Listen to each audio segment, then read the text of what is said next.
نحمده ونصلي على رسوله الكريم اما بعد فاعوذ بالله من الشيطان الرجيم بسم الله الرحمن الرحيم رب اشرح لي صدري ويسر لي امري واحلل عقدة من لساني يفقهوا قولي. باب المحرم يموت بعرفہ، اگر کوئی حالت احرام میں عرفات میں فوت ہو جائے. ولم یامر النبی صلی اللہ علیہ وسلم، اور نہیں حکم دیا نبی صلی اللہ علیہ وسلم نے ان یؤدى عنہ بقیۃ الحج، کہ اس کے باقی مناسک حج ادا کیے جائیں اس کی طرف سے. یعنی کوئی شخص حج کے لیے گیا اور آدھا حج کیا تھا کہ فوت ہو گیا، اب باقی چیزوں کا کیا ہوگا؟ نہ تو ابھی کنکریاں ماری تھی، نہ طواف کیا تھا، نہ مینا میں ٹھہرا تھا. تو آپ نے یہ نہیں کہا کہ کوئی اور اس کے خاندان والوں میں سے اس کی طرف سے یہ سب کچھ کر دے، کیونکہ اس نے ارادہ کر لیا اور کچھ کام بھی کر لیا. تو جو ارادہ کرے اس کی طرف سے وہ کام ایک طرح سے لکھ دیا جاتا ہے. حدثنا سلیمان بن حرب حدثنا حماد بن زید عن عمرو بن دینار عن سعید بن جبیر عن ابن عباس رضی اللہ عنہما قال بین رجل واقف مع النبی صلی اللہ علیہ وسلم بعرفہ اذ وقع عن راحلته فوقصته او قال فاقصعته فقال النبی صلی اللہ علیہ وسلم اغسلوه بماء وسدر. یہ کتاب الجنائز میں حدیث گزر چکی ہے. وکفنوه في ثوبین او قال ثوبیہ ولا تحنطوه ولا تخمروا رأسه فإن الله يبعثه يوم القيامة يلبي. حدثنا سليمان بن حرب حدثنا حماد عن أيوب عن سعيد بن جبير عن ابن عباس رضي الله عنهما قال بين رجل واقف مع النبي صلى الله عليه وسلم بعرفة. اس اسنا میں کہ ایک شخص عرفات میں ٹھہرا ہوا تھا. اس وقع عن راحلته کہ وہ اپنی اونٹنی سے گر پڑا. فوقصته وقال فأوقصته فقال النبي صلى الله عليه وسلم اغسلوه بماء وسدر، کہ اس کو پانی اور بیری کے پتوں سے غسل دو. وکفنوه فی ثوبین، دو کپڑوں میں کفن دو. ولا تمسوه طیبا، اس کو خوشبو نہ لگاؤ. ولا تخمروا رأسه، اور اس کا سر نہ ڈھانپو. ولا تحنطوه، اور حنوط نہ لگاؤ. فإن الله يبعث يوم القيامة ملبيا، اللہ اس کو قیامت کے دن لبیک کہتے ہوئے اٹھائے گا. باب سنت المحرم اذا مات، محرم جب مر جائے، یعنی احرام والا جب مر جائے تو اس کی سنت یہ طریقہ کیا ہے، یعنی اس کے ساتھ کس طرح کا معاملہ کیا جائے گا. حدثنا یعقوب بن ابراہیم حدثنا ہشام اخبرنا ابو بشر عن سعید بن جبیر عن ابن عباس رضی اللہ عنہما ان رجلا کان مع النبی صلی اللہ علیہ وسلم. اب آپ کہیں گے کہ وہی حدیث آ رہی ہے لیکن ایک تو موضوع بدل رہا ہے، دوسرے یہ کہ سند بدل رہی ہے. تو آپ دیکھیں کہ ایک ہی حدیث ہے لیکن اوپر سب راویوں کے نام جو ہیں مختلف ہوں گے، اور جب راویوں کے نام یہ چین بدلتا ہے تو حدیث کا نمبر بدل جاتا ہے. ان رجلا كان مع النبي صلى الله عليه وسلم فوقصته ناقته وهو محرم فمات فقال رسول الله صلى الله عليه وسلم اغسلوه بماء وسدر وكفنوه في ثوبيه ولا تمسوه بطيب ولا تخمروا رأسه فإنه يبعث يوم القيامة ملبيا. باب الحج والنذور عن المیت، میت کی طرف سے حج اور نظر کا ادا کرنا. والرجل يحج عن المرأة، مرد عورت کی طرف سے حج کر سکتا ہے، یعنی حج بدل جیسے ہے.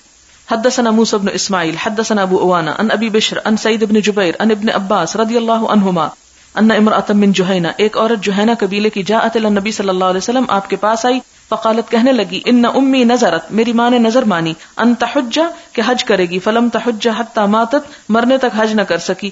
افاحج عنہا، کیا میں اس کی طرف سے حج کر دوں؟ قال نعم، فرمایا جی ہاں. حجی عنہا، اس کی طرف سے حج کر لو. ارأیتی لو کان علی امک دین، کیا خیال اگر تمہاری ماں پہ کچھ قرضہ ہوتا؟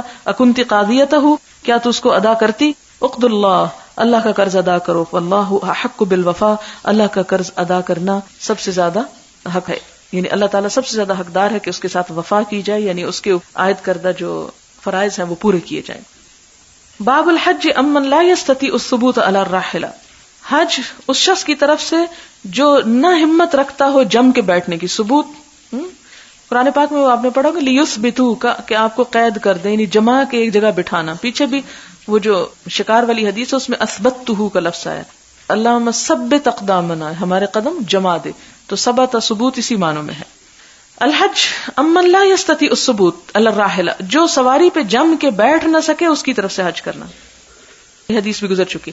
حدثنا ابو عاصم عن ابن جریج عن ابن شہاب عن سلیمان بن یسار عن ابن عباس عن الفضل بن عباس رضی اللہ عنہ ان امرأة حدثنا موسى بن اسماعیل حدثنا عبد العزیز بن ابی سلمہ عن ابن شہاب عن سلیمان بن یسار عن ابن عباس رضی اللہ عنہما قال جاءت امرأة من خثعم عام حجة الوداع قالت یا رسول اللہ ان فریضۃ اللہ ادرکت ابی شیخا کبیرا، کہ میرا باپ جس وقت اس پہ حج فرض ہوا تو بوڑھا ہو چکا تھا. لا يستطيع ان يستوي على الراحلہ، وہ سواری پہ بیٹھنے کی ہمت نہیں رکھتا.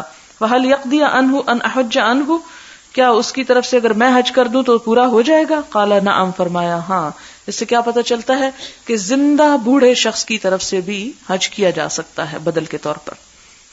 باب حج المرأة عن الرجل، عورت کا مرد کی طرف سے حج کرنا. یعنی پیچھے گزرا نا کہ مرد کا عورت کی طرف سے، یہاں عورت کا مرد کی طرف سے. یعنی یہ ضروری نہیں کہ اگر عورت کا حج رہتا ہے تو عورت ہی کرے، یا مرد کا رہتا ہے تو مرد ہی کرے. جب حج بدل ہے تو ایک دوسرے کی طرف سے بھی کیا جا سکتا ہے. حدثنا عبد الله بن مسلمة عن مالك عن ابن شهاب عن سليمان بن يسار عن عبد الله بن عباس رضي الله عنهما قال كان الفضل رديف النبي صلى الله عليه وسلم فجاءت امرأة من خصأم فجعل الفضل ينظر إليها وتنظر إليه فجعل النبي صلى الله عليه وسلم يصرف وجه الفضل إلى الشق الآخر فقالت إن فريضة الله أدركت أبي شيخا كبيرا لا يثبت الراحلة أفأحج عنه قال نعم وذلك في حجة الوداع. باب حج الصبيان، بچوں کا حج کرنا. حدثنا ابو النعمان حدثنا حماد بن زید عن عبید اللہ بن ابی یزید قال سمعت ابن عباس رضی اللہ عنہما یقول بعثني او قدمني النبي صلی اللہ علیہ وسلم في الثقل من جمع بلیل. بعثني بھیجا مجھ کو، او قدمني یا آگے بھیج دیا مجھ کو، یعنی ایک ہی لفظ ہے. النبی صلی اللہ علیہ وسلم في الثقل سامان کے ساتھ، من جمع مزدلفہ سے، بلیل رات کے وقت. تو اس سے کیا پتا چلتا کہ ابن عباس ابھی بچے تھے، کیونکہ بچوں اور عورتوں وغیرہ کو آپ نے آگے بھیج دیا تھا، تو انہوں نے بچپن میں حج کیا بچہ ہوتے ہوئے. اسی طرح ایک اور حدیث آتی ہے بہت کثرت کے ساتھ، امام مالک نے اس کو روایت کیا ہے، صحیح مسلم میں آتی ہے، جس میں آتا ہے کہ آپ صلی اللہ علیہ وسلم حج پہ جا رہے تھے کہ راستے میں ایک عورت کو پتا چلا کہ یہ نبی صلی اللہ علیہ وسلم جا رہے ہیں. فوراً اپنے ایک بچے کا بازو پکڑ کے لے آئی، کہنے لگی یا رسول اللہ الہذا حج، کیا اس کا حج ہوگا؟ آپ نے فرمایا نعم ولکی اجر، کہ ہاں ہوگا اور اجر تمہارے لیے ہے، اگر تم اس کو کرواؤ گی تو اس کا ثواب بھی تم کو مل جائے گا. لیکن اس پہ پھر فقہا نے بڑی بحثیں کی ہیں کہ کیا جب وہ بڑا ہو جائے گا تو اس کا فرض بھی ادا ہو گیا، یا اس کو پھر اگر صاحب استطاعت ہوتا ہے تو اس کو فرض ادا کرنا پڑے گا. تو اس میں راجح رائے یہی ہے کہ وہ جو بچپن کی نماز روزہ وغیرہ ہوتی ہے وہ ایک نفل عبادت ہوتی ہے اور اس سے ثواب تو مل جاتا ہے، لیکن فرض اسی وقت ادا ہوتا ہے جب بندے پہ عائد ہو. مثلا اگر میں اب نفل صدقہ کر رہی ہوں، میرے پاس سونا نہیں ہے، مجھ پہ زکوٰۃ نہیں، 10 سال کے بعد میرے پاس سونا آتا اور میں کہوں وہ جو 10 سال پہلے میں نے صدقہ خیرات کیا تھا نا وہ اب اس کی زکوٰۃ میں چلا جائے، تو یہ نہیں ہو سکتا. فرض اس وقت ادا ہوگا جب اس کا وقت آئے گا. جیسے نماز کا ٹائم ہے تو جب وقت آتا ہے تو نماز آپ پڑھیں گے، اگر وقت سے پہلے آپ پڑھ کے رکھ لیں تو وہ آپ کی پڑھی ہوئی جمع نہیں ہو سکتی، آپ کو دوبارہ پڑھنی ہوگی. ٹھیک ہے. تو اسی طرح بچے کا یہ نہیں کہ بچے نے حج کیا تو اس کو ثواب نہیں ملے گا، اس کو بھی ملے گا، اس کے والدین کو بھی ملے گا، لیکن فرض کی ادائیگی اسی وقت ہوگی جب فرض لازم ہوگا. حدثنا اسحاق اخبرنا یعقوب ابن ابراہیم حدثنا ابن اخی ابن شہاب عن امہ اخبرني عبید اللہ ابن عبد اللہ ابن عتبہ ابن مسعود ان عبد اللہ ابن عباس رضی اللہ عنہما قال اقبلت وقد ناهزت الحلم، کہ میں آیا، یہ حدیث بہت دفعہ گزر چکی ہے، اور میں جوانی کے قریب تھا. اسیر علی اتان لی ورسول اللہ صلی اللہ علیہ وسلم قائم یصلی بمنا حتی سرت بین یدی بعد الصف الاول. حضرت ابن عباس جب وہ گدی پہ سوار ہو کے اور صفوں کے آگے سے گزر گئے، ثم نزلت عنها فرتعت، میں اس سے اتر گیا اور اس کو چرنے کے لیے چھوڑ دیا. فصففت مع الناس وراء رسول اللہ صلی اللہ علیہ وسلم، اور میں نبی صلی اللہ علیہ وسلم کے پیچھے لوگوں کے ساتھ پچھلی صف میں کھڑا ہو گیا. وقال یونس عن ابن شہاب میں بنن فی حجۃ الوداع، کہ یہ ایسا حجۃ الوداع کے موقع پر منا کے مقام پر ہوا تھا. حدثنا عبد الرحمن بن یونس حدثنا حاتب بن اسماعیل عن محمد بن یوسف عن السائب بن یزید قال حج بی ابی مع رسول اللہ صلی اللہ علیہ وسلم وانا ابن 7 سنین. ایک اور حدیث آ گئی، یہ نئی بات ہے یہاں. سائب بن یزید کہتے ہیں کہ مجھے میرے باپ نے حج کروایا جب آپ صلی اللہ علیہ وسلم کے ساتھ اس نے حج کیا، اور میری عمر 7 سال تھی. ابن 7 سنین، 7 سال کا تھا میں. حدثنا عمرو بن زرارہ اخبرنا القاسم بن مالک عن الجعید بن عبد الرحمن قال سمعت عمر بن عبد العزیز یقول للسائب ابن یزید وکان قد حج به فی ثقل النبی صلی اللہ علیہ وسلم. سائب بن یزید کہتے ہیں کہ نبی صلی اللہ علیہ وسلم کے سامان کے ساتھ ان کو حج کرایا گیا تھا، یعنی وہ 7 ساتھ تھے. باب حج النساء، عورتوں کا حج. وقال علی احمد بن محمد، احمد بن محمد کہتے ہیں حدثنا ابراہیم عن ابیہ عن جدہ اذن عمر رضی اللہ عنہ لازواج النبی صلی اللہ علیہ وسلم فی آخر حجۃ حجھا. اذن اجازت دی، کس نے؟ عمر رضی اللہ تعالی عنہ نے. کس کو؟ لازواج النبی صلی اللہ علیہ وسلم، ازواج النبی صلی اللہ علیہ وسلم کو. فی آخر حجۃ حجھا، آخری حج میں جبکہ انہوں نے اس کا حج کیا. فبعث معهن عثمان بن عفان و عبد الرحمن، اور ان کے ساتھ عثمان بن عفان اور عبد الرحمن بن عوف کو بھیجا. حج کروانے کے لیے. یعنی لگتا ہے کہ سب ازواج مطہرات اکٹھا حج کرنے کے لیے گئیں. اور اس میں یہ ہے کہ پہلے تو وہ اس تردد میں تھے کہ ان کو بھیجیں یا نہ، لیکن اس کے بعد انہوں نے ان کو جانے کی اجازت دی. وہ گروپ کی شکل میں گئیں اور ان کے ساتھ نگرانی کے لیے عبد الرحمن بن عوف اور حضرت عثمان کو بھیج دیا. اور ظاہر ہے اور قافلوں کے ساتھ ہوں گی. اس سے یہ بات بھی نکلتی ہے نا کہ اب ظاہر ہے کہ عبد الرحمن بن عوف ان کے محرم تو نہیں تھے ایک طرح سے، لیکن آپ دیکھیں کہ ایک گورنمنٹ بھیج رہی ہے، یعنی حضرت عمر بھیج رہے ہیں، خلیفہ وقت ہیں اس وقت، وہ بھیج رہے ہیں ازواج مطہرات کو. کن کے ساتھ؟ عثمان بن عفان کے ساتھ اور عبد الرحمن بن عوف کے ساتھ. اور ایک گروپ ہے یہ، اور سفر معمون ہے. اور دوسرے جو ہیں ساتھ، ظاہر ہے کہ حج کے لیے لوگ جب نکلتے تھے تو اکیلے تو نہیں نکلتے تھے، اور لوگ بھی ساتھ ہوتے تھے. تو اس طرح انہوں نے حج کیا. حدثنا مسدد حدثنا عبد الواحد حدثنا حبیب بن ابی امرۃ قال حدثتنا عائشة بنت طلحة عن عائشة ام المؤمنین رضی اللہ عنہا قالت قلت یا رسول اللہ. حضرت عائشہ کہتی ہیں میں نے کہا یا رسول اللہ الا نغزو، ہم غزوے کو نہ نکلے، ہم جنگ کرنے کے لیے نہ جائیں. ونجاہد معکم، ہم آپ کے ساتھ جہاد پہ جائیں. فقال لکن احسن الجہاد واجملہ الحج، بہترین جہاد اور سب سے خوبصورت جہاد حج ہے. حج مبرور، جو مقبول حج ہو. فقالت عائشہ، تو حضرت عائشہ کہتی ہیں فلا ادع الحج بعد اذ سمعت هذا من رسول اللہ صلی اللہ علیہ وسلم، کہ میں نے جب نبی صلی اللہ علیہ وسلم سے یہ بات سنی تو آپ کی یہ بات سن کر میں کبھی حج کو چھوڑنے والی نہیں، یعنی جب موقع ملا حج کروں گی. اور حضرت عائشہ نے کئی ایک حج کیے. اس سے کیا پتہ چلتا ہے کہ دوسرے جہاد پر نکلنا عورت کے لیے فرض نہیں، لیکن اس کو کمپنسیٹ کس سے کیا گیا؟ حج سے کیا گیا. کیونکہ دوسرے جہاد میں تکلیفات اور مشقتیں کہیں زیادہ ہیں حج کی نسبت، اگرچہ حج میں بھی کم نہیں، لیکن حج میں ایک روحانی اطمینان اور سکون اور امن ہوتا ہے. حج زمانہ امن ہے، جگہ امن ہے، لباس امن ہے، وہ احرام ہے ہر چیز میں. تو مشقت میں تو کچھ کمی نہیں، لیکن اس کے ساتھ جب امن ہے تو زیادہ اچھی بات ہے، زیادہ انسان فائدہ اٹھاتا ہے. جبکہ جنگ میں بھی مشقت ہے لیکن وہاں پر امن کی بجائے خوف ہے. تو اس لیے یہ پتہ چلتا ہے کہ عورتوں کے لیے بہترین جہاد حج ہے. لیکن اس کا یہ مطلب نہیں کہ کوئی عورت جنگ میں جا نہیں سکتی یا کام کر نہیں سکتی. وہ پیچھے آپ بارہا وہ حضرت ام عطیہ والی احادیث پڑھ چکی ہیں کہ جنہوں نے 6 غزووں میں شرکت کی، اور ہر جنگ میں کوئی نہ کوئی عورتوں کا رول ضرور رہا ہے. لیکن صرف وہ جو جانے کے قابل تھیں، جن کے اندر کوئی صلاحیت تھی اور جنہوں نے جا کے کوئی خدمت کی. یہ نہیں کہ سارا ہجوم چل کھڑا ہو اور انہی کو سنبھالنے میں مشکل پڑے، کیونکہ ہر عورت نہ خون بہتا دیکھ سکتی ہے اور نہ مردوں کو ہاتھ لگا سکتی ہے اور نہ ہی مرہم پٹی کر سکتی ہے.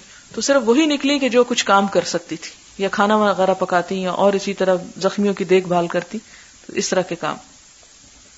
حدثنا ابو النعمان حدثنا حماد بن زید عن عمرو عن ابي معبد مولى ابن عباس عن ابن عباس رضی اللہ عنہما قال قال النبي صلی اللہ علیہ وسلم لا تسافر المرأة الا مع ذي محرم، یعنی عورت اپنے محرم کے ساتھ ہی سفر کو نکلے. ولا يدخل عليها رجل الا ومعها محرم، اور ایک اور شرط یہ ہے کہ کوئی مرد اس کے پاس نہ آئے، نہ داخل ہو مگر یہ کہ اس کے ساتھ کوئی محرم ہو، یعنی کوئی عورت اکیلے میں کسی مرد سے ملاقات نہ کرے. فقال رجل یا رسول اللہ انی اريد ان اخرج في جيش كذا وكذا وامرأتي تريد الحج. ایک شخص کہتا ہے کہ اے اللہ کے رسول صلی اللہ علیہ وسلم، میں فلاں اور فلاں جنگ میں جانا چاہتا ہوں لیکن میری بیوی حج پہ جانا چاہتی ہے. فقال اخرج معها، آپ نے فرمایا اپنی بیوی کے ساتھ جاؤ. کتنی رعایت کی گئی، کتنا اس کے حق کا اور اس کے جذبات کا خیال رکھا گیا. جبکہ دوسری طرف بھی جہاد ہے اور اس کا بھی بڑا اجر اور ثواب ہے اور بہترین اعمال میں سے ہے، لیکن یہاں پر ایک عورت کی جو جذبات ہیں یا احساسات ہیں یا اس کا جو شوق ہے اس کو بھی مد نظر رکھا گیا. اصل میں یہ حدیث اس لیے بھی لائے ہیں کہ جہاد بھی جہاد ہے اور حج بھی ایک طرح سے جہاد ہے. یعنی ایک طرف جانا بھی بہت ضروری ہے، لیکن اگر 10 ایک طرف جا رہے ہیں اور ایک کو مجبوراً دوسری طرف جانا پڑتا ہے تو وہ بھی ثواب میں کم نہیں. کیونکہ ظاہر ہے کہ اگر عورت جانا چاہے اور مرد اس کا ساتھ نہ دے تو اس کے لیے تو بہت مشکل ہو جائے گی. اب یہاں پر آپ دیکھیں کہ 2 طرح کی روایات امام بخاری نے جمع کر دی ہیں، تو جس سے کیا پتہ چلتا ہے کہ تنہا عورت کا نکلنا جو ہے وہ تو ناپسندیدہ ہے محرم کے بغیر، لیکن اگر عورتیں گروپ کے اندر ہیں تو پھر جا سکتی ہیں. یہاں پر آپ دیکھیں کہ مختلف جو ائمہ ہیں ان کی رائے بھی ذکر کی گئی ہے کہ امام احمد بن حنبل کہتے ہیں کہ اگر عورت کو خاوند یا کوئی دوسرا محرم رشتہ دار نہ ملے تو اس پہ حج واجب ہی نہیں. امام ابو حنیفہ کا بھی یہی قول ہے. امام شافعی اور امام مالک کے نزدیک نیک رفیقوں کے ساتھ حج کے لیے جانا جائز ہے، یعنی اچھی کمپنی اور اچھے لوگ مل جائیں. یہاں پر اب پھر یہ دیکھنا چاہے گا نا کہ گورنمنٹ کی پالیسی کیا ہے. تو سعودی گورنمنٹ اگر اجازت دیتی ہے پھر تو ٹھیک ہے، ورنہ اگر وہ ایفیڈیوٹ میں قسم یا حلفیہ بیان آپ سے دلواتے کہ فلاں میرا محرم ہے، تو ایسا جھوٹ بول کے ایسی قسم خدا کے نام پہ کھا کے جانا جو ہے حج اور عمرے کو، تو وہی والی بات ہے جسے وہ کہتے ہیں 900 چوہے کھا کر. تو 900 چوہے کھانا بھی اتنا غلط بات نہیں جتنا اللہ کو گواہ بنا کر کوئی جھوٹ بولنا ہے. لیکن میرے علم میں یہ بات آئی ہے کہ ملیشیا اور انڈونیشیا سے جو وہاں کے تعلیمی ادارے ہیں، خصوصی دینی تعلیمی ادارے، وہاں کی طالبات اپنے اساتذہ کے ساتھ عمرہ وغیرہ کے ٹورز ارینج کرتی ہیں. اسی طرح یورپ سے مجھے کچھ ٹورز کی اطلاع ملی، بلکہ میں خود ان لوگوں سے ملی. تو ہو سکتا ہے کہ وہ ان کے ڈسپلن کی وجہ سے، ان کے نظام کی وجہ سے گورنمنٹ جو ہے ان کو الاؤ کرتی ہو. اگر آپ ایسا ڈسپلن پیش کریں اور کوئی ایسا راستہ نکلے یا کوئی ایسی معلومات فراہم کریں تو ہم بھی کوشش کریں گے کہ الہدا سے ایک ایسا ٹرپ ارینج کریں. کیونکہ بہرحال گنجائش تو یہاں حضرت عمر کے طرز عمل سے اس کی گنجائش نکلتی ہے. وہ یہ ہوتا ہے نا کہ جب ایک باقاعدہ حفاظت کا، سامان اتارنے رکھنے کا، چیزوں کے بندوبست ہو تو پھر تو ٹھیک ہے، ورنہ تو بہت مشکل ہو جاتا ہے. اور عورتیں خصوصاً گھر سے بھی کپڑے بہت لے جاتی ہیں اور وہاں جا کے بھی خریداری خوب کرتی ہیں، پھر اپنے اوپر ایک ناروا بوجھ ڈالتی ہیں. پھر ایک محرم اگر سب کے باکسز اٹھا کے رکھے تو بڑا مشکل ہو جاتا ہے. اب یہ آپ کو سوچ آ رہی ہوگی نا کہ ازواج مطہرات کے ساتھ محرم کیوں نہیں گیا تھا. اس میں آپ دیکھیں کہ ان کے اپنے بچے تو یعنی سب کے تھے نہیں، خصوصاً حضرت عائشہ. اور بعض اوقات یہ کہ بھائی بھی اتنا بادر نہیں کرتے کہ وہ ضرور ساتھ چلیں، وہ اپنے کسی کام سے ہو سکتے ہیں. اگر کسی عورت کا باپ بھی نہیں ہے، بھائی بھی نہیں ہے، بیٹا بھی نہیں ہے، تو وہ کیا کرے؟ کیا وہ حج ہی نہ کرے؟ اتنی بڑی سعادت ہے اور اتنا بڑا انعام ہے ایک طرح سے اللہ تعالیٰ کا. تو اس صورت میں یہ ہے کہ احسن اور افضل تو یہی ہے کہ محرم ہو. لیکن اگر نہیں اور کوئی ایسا انتظام کہ جس میں باقاعدہ ایک نگرانی ہو، کیونکہ حضرت عمر رضی اللہ تعالیٰ عنہ خلیفہ وقت ہے اور ایک نگرانی میں بھیج رہے ہیں ساتھ کچھ لوگوں کو، تو اس صورت میں پھر معاملہ اور ہو جاتا ہے. اگر ایسی پروٹیکشن میسر ہو تو پھر اور بات ہے. حدثنا عبدان اخبرنا يزيد بن زريع حدثنا حبيب بن المعلم عن عطاء عن ابن عباس رضي الله عنهما قال لما رجع النبي صلى الله عليه وسلم من حجته قال لأم سنان الانصارية، جب نبی صلی اللہ علیہ وسلم اپنے حج سے لوٹے تو ام سنان انصاریہ کو کہتے ہیں ما منعك من الحج، تم حج پہ کیوں نہیں گئی، تمہیں حج سے کس چیز نے روکا؟ قالت ابو فلان نے اپنے شوہر کا نام نہیں لیا، اسے کنیت سے پکارا. تانی زوجہا کان لہ نادحانی، اس کی 2 اونٹنیاں تھیں. حج علی احدہما، ایک پہ تو خود حج کرنے چلا گیا، والآخر یسقی ارضا لنا، اور دوسری اونٹنی ہمارے زمین کو سیراب کرتی. قال، کیا کہا اس کو؟ اچھا کوئی بات نہیں. فإن عمرۃ فی رمضان تقضی حجۃ، کہ رمضان میں عمرہ کرنا ہے وہ بھی حج کے برابر ہے. او حجۃ معی، یا ایسے حج کے برابر ہے جو میرے ساتھ کیا گیا ہو، یعنی تم یوں ہی سمجھنا کہ یعنی میرے ساتھ ہی گئی ہو تم بھی. رواہ ابن جریج ان عطاء سمعت ابن عباس ان النبی صلی اللہ علیہ وسلم قال عبید اللہ ان عبد الکریم ان عطاء ان جابر ان النبی صلی اللہ علیہ وسلم. اب ظاہر ہے کہ یہ عورت بھی کوئی آپ کی رشتہ دار نہیں تھی جن کو آپ یہ بات بتا رہے ہیں، اور یہاں یہ بھی پتہ چلتا ہے کہ کتنی دلجوئی کرتے تھے آپ خواتین کی.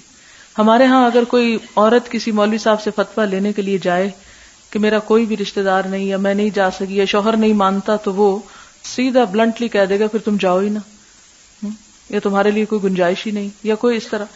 ٹھیک ہے گنجائش نہیں، لیکن اس کو اچھے الفاظ میں تسلی یا خوشخبری یا بشارت تو دی جا سکتی ہے. اچھا صبر کرو، اور اس کے بعد یہ کہ اللہ تعالیٰ کوئی راستہ نکالے گا. اچھا حج اس دفعہ نہیں ہو سکتا تو رمضان میں چلے جانا، یا کوئی اور اسی طرح کے. تو اس میں آپ دیکھیں کہ فتویٰ دینے کا بھی ایک سلیقہ اور طریقہ ہونا چاہیے، اور اس میں دلجوئی کا پہلو ہونا چاہیے، خواہ بات کسی کے خلاف ہی کیوں نہ جا رہی ہو.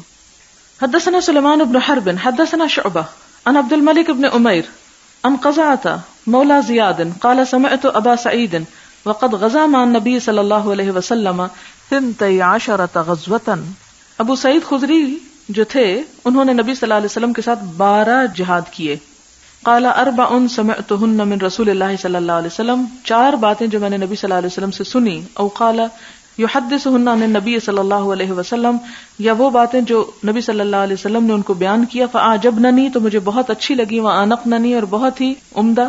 ان لا تسافر امرأتن کہ نہ سفر کرے کوئی ایک عورت، امرأتن یعنی کوئی ایک اکیلی عورت، یعنی اونٹ پہ بیٹھ کے چل نکلے جنگلوں میں سے، یہ مراد ہے. مسیرت یومین لیس معها زوجها، 2 دن کی مسافت پر کہ اس کا شوہر اس کے ساتھ نہ ہو. اب یہاں پر آپ دیکھیں کہ شوہر کا بھی لفظ ہے اور ذو محرم یا محرم نہ ہو. یہاں امرأتن سے مراد یعنی اکیلی تنہا عورت کا سفر جو ہے نا، یعنی بالکل ہی تنہا نکل کھڑے ہونا، اور اتنے لمبے سفر پہ نکل کھڑے ہونا اور اتنے پرمشقت، یعنی ایک طرح سے جہاد ہے، تو اس کے لیے اس کو اجازت نہیں. ولا صوم یومین، اور نہ 2 دن کے روزے رکھنے کی اجازت ہے، الفطر والاضحی، عید الفطر اور عید الاضحی پر. ولا صلاۃ بعد صلاتین، اور 2 نمازوں کے بعد کوئی نماز نہیں، بعد العصر حتی تغرب الشمس وبعد الصبح حتی تطلع الشمس، عصر کے بعد جب سورج غروب ہو جائے اور صبح کے بعد جب تک کہ سورج طلوع ہو. ولا تشد الرحال الا الى 3 مساجد، اور 3 مسجدوں کے علاوہ کہیں پر بھی سواری نہ باندھی جائے. وہ کون سی مسجد ہے؟ مسجد الحرام و مسجدی و مسجد الاقصی. باب من نظر المشی الی الکعبہ، جو پیدل چلنا چاہے کعبہ کی طرف، یعنی پیدل حج کرنا چاہے. حدثنا عبد السلام اخبرنا الفزاری عن حمید الطویل قال حدثني ثابت عن انس رضی اللہ عنہ ان النبی صلی اللہ علیہ وسلم رأى شیخا یحادى بین ابنیہ، آپ صلی اللہ علیہ وسلم نے ایک بوڑھے کو دیکھا کہ جو اپنے 2 بیٹوں پر ٹیک لگا کے چل رہا ہے. قال ما بال هذا، آپ نے پوچھا اس کا کیا معاملہ ہے؟ قالوا نظر ان یمشی، لوگوں نے بتایا کہ اس نے پیدل چلنے کی نظر مانی. قال ان اللہ ان تعزی بهذا نفسه لغنی، اللہ اس شخص کے اپنی جان کو اذیت دینے سے بے پرواہ ہے، بے نیاز ہے، اللہ کو ضرورت نہیں اس اذیت کی. امرہ ان یرکب، آپ نے اسے حکم دیا کہ سوار ہو کے جائے. حدثنا ابراہیم بن موسی اخبرنا ہشام بن یوسف ان ابن جریج اخبرهم قال اخبرني سعید بن ابی ایوب ان یزید بن ابی حبیب اخبره ان ابا الخیر حدثه ان عقبۃ بن عامر قال نظرت اختی ان تمشی الى بیت اللہ. عقبہ بن عامر کہتے ہیں کہ میری بہن نے نظر مانی کہ پیدل بیت اللہ جائیں گی. وامرتنی ان استفتی لها النبی صلی اللہ علیہ وسلم، اور مجھے کہتی ہیں کہ جاؤ نبی صلی اللہ علیہ وسلم سے میرے لیے فتویٰ لاؤ. فاستفتیتہ، تو میں نے آپ سے فتویٰ مانگا. فقال علیہ السلام لتمشی ولترکب، وہ پیدل بھی چلے اور سوار بھی ہو جائے. قال، فرمایا وکان ابو الخیر لا یفارق عقبۃ، یزید کہتے ہیں کہ ابو الخیر ہمیشہ عقبہ کے ساتھ رہتے تھے، یعنی ایک دوسرے کے دوست تھے. ابو الخیر نے عقبہ سے حدیث بیان کی اور ساتھ آخر میں کیا کہتے ہیں کہ یہ دونوں ہمیشہ اکٹھے رہتے تھے، کبھی الگ نہیں ہوتے تھے. جیسے بعض اوقات کسی بھی کلاس میں 2 دوستیں ہر وقت اکٹھی رہتی ہیں، تو اسی طرح امام بخاری ان کے بارے میں تھوڑی سی ایک انٹرسٹنگ بات کرتے ہیں کہ یہ دونوں یہ حدیث ایک دوسرے سے بیان کرتے ہیں اور ہمیشہ اکٹھے ہی ہوتے تھے. حدثنا ابو عاصم ان ابن جریج ان یحیی بن ایوب ان یزید ان ابی الخیر ان عقبہ فذکر الحدیث. اس سے کیا پتہ چلتا ہے کہ ایسی نظر نہیں ماننی چاہیے، اگر کوئی مانے تو ایسی نظر توڑ دی جائے. مثلاً اگر آج کے دور میں کوئی شخص یہ کہے کہ چونکہ نبی صلی اللہ علیہ وسلم نے اونٹ پر حج کیا تھا اس لیے میں بھی ضرور اونٹ پر کروں گی، اور وہ 1.5 انچ کی مسجد الگ بنانا چاہے اور جہاز چھوڑ کر اونٹ پر اگر جانا بھی چاہے تو اس کو نہ تو یہاں سے کوئی اونٹ ملے گا حج پہ جانے کے لیے، اور دوسری بات یہ کہ اونٹ پر بیٹھنے کے جب ہم عادی نہیں تو گاڑیوں سے نکل کے اور جہازوں سے نکل کے اونٹ پہ بیٹھ کے اپنے آپ کو ہلاک کرنے والی بات ہوگی. تو اس قسم کی نظر نہیں ماننی چاہیے اور نہ ہی اس قسم کے ریچولز کو فالو کرنا چاہیے. ایسے کام کرنے والے فنڈامنٹلسٹ کہلاتے ہیں. بغیر سوچے سمجھے ایک ایسی چیز کو پکڑ لینا جو دین کی روح کے متصادم ہو، جس میں روح نہ ہو، ایسنس نہ ہو. فضائل المدینہ، مدینہ کی فضیلت. باب حرم المدینہ، مدینہ کے حرم ہونے کا بیان. حدثنا ابو النعمان حدثنا ثابت بن یزید حدثنا عاصم ابو عبد الرحمن الاحول عن انس رضی اللہ عنہ عن النبی صلی اللہ علیہ وسلم قال المدینۃ حرم، آپ صلی اللہ علیہ وسلم نے فرمایا کہ مدینہ حرم ہے. من کذا الی کذا، فلاں سے فلاں جگہ تک. لا یقطع شجرھا، جس کا درخت کاٹا نہیں جائے گا. ولا یحدث فیہا حدث، اور نہ کوئی بدعت ایجاد کی جائے گی. من احدث حدثا، جس نے کوئی بدعت ایجاد کی، حدث کہتے ہیں نئی چیز کو، فعلیہ لعنت اللہ والملائکۃ والناس اجمعین، اور جو کوئی ایسا کرے اس پہ اللہ کی لعنت، فرشتوں کی لعنت، تمام انسانوں کی لعنت. حدثنا ابو معمر حدثنا عبد الوارث عن ابی التیاح عن انس رضی اللہ عنہ قدم النبی صلی اللہ علیہ وسلم المدینۃ وامر ببناء المسجد، کہ نبی صلی اللہ علیہ وسلم مدینہ تشریف لائے اور مسجد بنانے کا حکم دیا. فقال، تو کہا، یا بن النجار ثامنونی، کہ اے بن النجار مجھ سے قیمت چکا لو، فقالوا تو انہوں نے کہا لا نطلب ثمنہ الا الی اللہ، ہم اس کی قیمت نہیں لیں گے مگر اللہ سے. فامر بقبور المشرکین، تو آپ نے مشرکین کی قبروں کو حکم دیا. فنبشت تو کھیڑ دی گئی. ثم بالخرب، پھر کوڑا کرکٹ. فسویت برابر کر دیا گیا. وبالنخل، کھجوروں کے درخت. فقطع، کاٹ دیے گئے. فصف النخل قبلۃ المسجد، آپ نے کھجوروں کے درخت مسجد کے قبلے کی طرف جوڑ کر رکھ دیے، یعنی صف در صف رکھ دیے. تو اب یہاں پر یہ ہے کہ درخت کاٹے گئے، جبکہ آپ نے خود حرم کا ذکر کیا کہ درخت نہیں کاٹے گئے، تو آپ نے کیوں کاٹے؟ تو بات یہ ہے کہ اس وقت ابھی مدینہ کو حرم قرار نہیں دیا گیا تھا، آپ اسی وقت ابھی تشریف لائے تھے اور ابھی اسے بنا رہے تھے، تیار کر رہے تھے.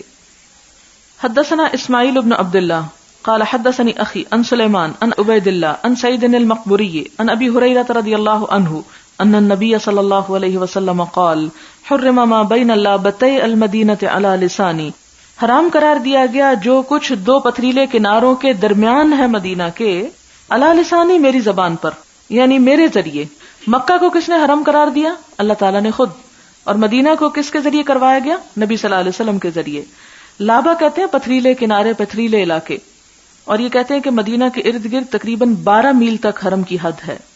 قال واتى النبي صلی اللہ علیہ وسلم بنی حارثہ، آپ صلی اللہ علیہ وسلم بنو حارثہ کی زمین پر آئے. فقال، تو کہا اراکم یا بنی حارثہ، میں سمجھتا ہوں کہ تم اے بنی حارثہ قد خرجتم من الحرم، تم حرم کے باہر ہو. ثم التفت، پھر مڑ کے دیکھا. فقال، پھر فرمایا بل انتم فیہ، تم اس کے اندر ہو، یعنی ایک طرح سے کنارے مقرر کر رہے تھے. حدثنا محمد بن بشار حدثنا عبد الرحمن حدثنا سفیان عن الاعمش عن ابراہیم التیمی عن ابیہ عن علی رضی اللہ عنہ قال ما عندنا شیء الا کتاب اللہ وهذه الصحیفۃ، ما عندنا شیء، نہیں ہے ہمارے پاس کوئی چیز، الا کتاب اللہ، مگر اللہ کی کتاب، وهذه الصحیفۃ، اور یہ صحیفہ، ان نبی صلی اللہ علیہ وسلم، آپ سے. المدینۃ حرم، اس صحیفے میں کیا لکھا ہے کہ مدینہ حرم ہے.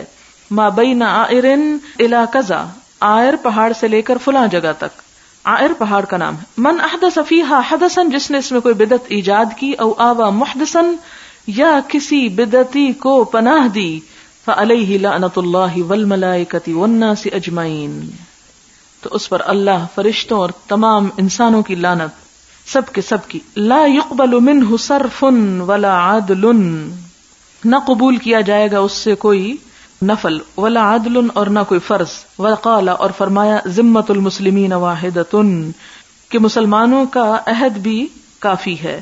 فمن اخفر مسلما، تو جو کہ کسی مسلمان سے کیا ہوا عہد توڑے، فعلیہ لعنت اللہ والملائکۃ والناس اجمعین، تو اس پر اللہ، فرشتوں اور تمام انسانوں کی لعنت.